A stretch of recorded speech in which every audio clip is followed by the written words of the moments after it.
Yeah, my name's Darren Phillips. I'm a chief instructor with the British Military Martial Arts Organisation. We're part of a national organisation of ex-military personnel. We've all got together to teach martial arts and self-defence to children and adults. It's a predominantly fitness, sport karate, kickboxing based style, which we mix in self-defence and life skills for children.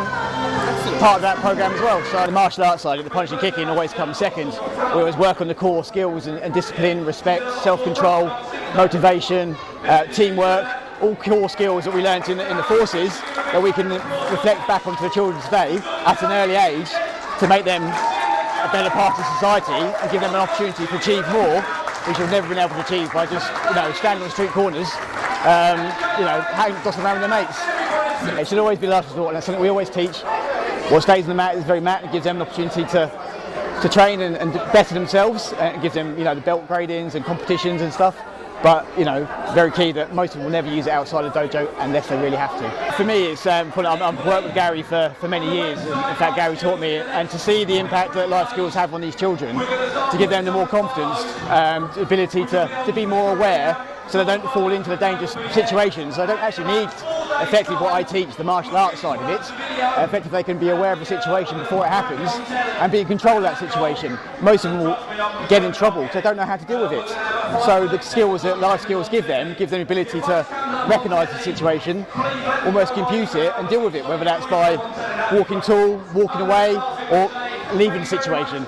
Obviously, if push comes to shove, then the martial arts comes in and they give them the ability to defend themselves, but hopefully they should never be in that position in the first place. It's getting involved in something, giving them an opportunity to give them an opportunity to do something, rather than just ignoring them, letting them get all of it and sitting behind their Xboxes.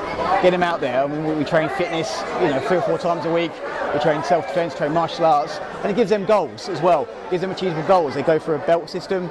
It gives them a target, gives them something to be proud of. Because a lot of kids nowadays don't have something that they can say, you know what, I'm an orange belt in this, or I went to that tournament, I came second, I won a gold medal.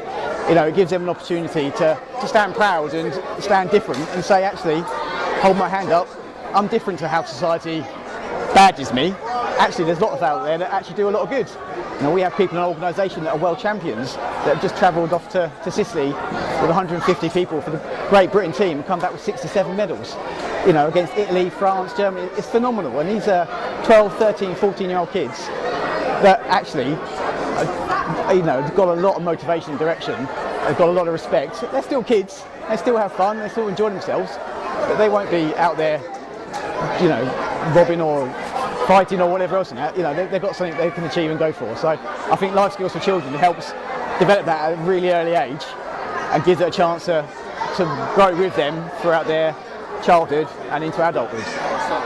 I was always bullied as a kid, as it were, always a bit different than that. So I think having something like this to understand that situation, to know what was going on to me and how to deal with it, and that I wasn't the only person, and actually there were ways I could control what happened around me and have the self-belief that actually, no matter what they said to me or what situation that was I presented with, I had some kind of training or some knowledge to actually deal with it. And I think this would be brilliant. I'll put my own children through it, and that's the biggest recommendation I can give. We have a website, www.britishmilitarymartialarts.co.uk. I also, which is the best place to go and find out about information about local schools, the times we train. We're obviously trained locally in Gifford Park School, and you can contact me through the website.